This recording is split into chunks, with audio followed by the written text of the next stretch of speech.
बाबुले ए आन्टी अनि भोट हाल्ने त भन्नुभयो भोट कसरी हाल्ने त थाहा छ नि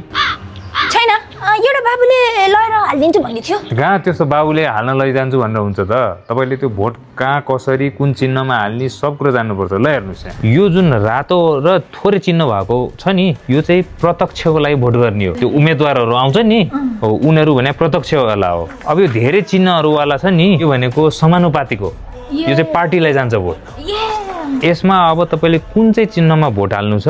त्यो राम्रोसित हेर्नुहोस् यसमा तपाईँलाई भोट हाल्नु छ होइन अब यसमा भोट हाल्दाखेरि तपाईँले यो लाइनमा अनि यो चित्र छ नि त्यसमा भोट हाल्नु भएन खाली ठाउँ यो सेतो छ नि ठ्याक्कै त्यहाँ पार्नुपर्छ नत्र बदर हुन्छ फेरि तपाईँले भोट त दिनुभयो तर फेरि उसलाई भोट जाँदैन भोट दिइसकेपछि पनि यहाँ भोटको चिन्ह छ नि त्यसलाई नपर्ने गरिकन अब यो यसरी फोल्ड गरिदियो भने त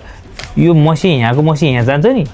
त्यस्तो नपर्ने गरिकन पहिला सुरु यहाँ यसलाई छोपेर पछि फोल्ड गर्दाखेरि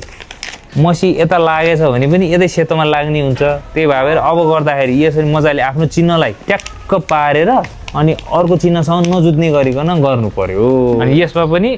यसरी ट्याक्क पारेर यस्तो गर्यो भने तपाईँको भोट बच्यो अब त जति फोल्ड गरे पनि भयो तपाईहरु पनि भोट गर्दाखेरि एकदमै केयरफुल भएर बदर नहुने तरिकाले भोट गर्नुहोला बिकज एभ्री भोट काउन्ट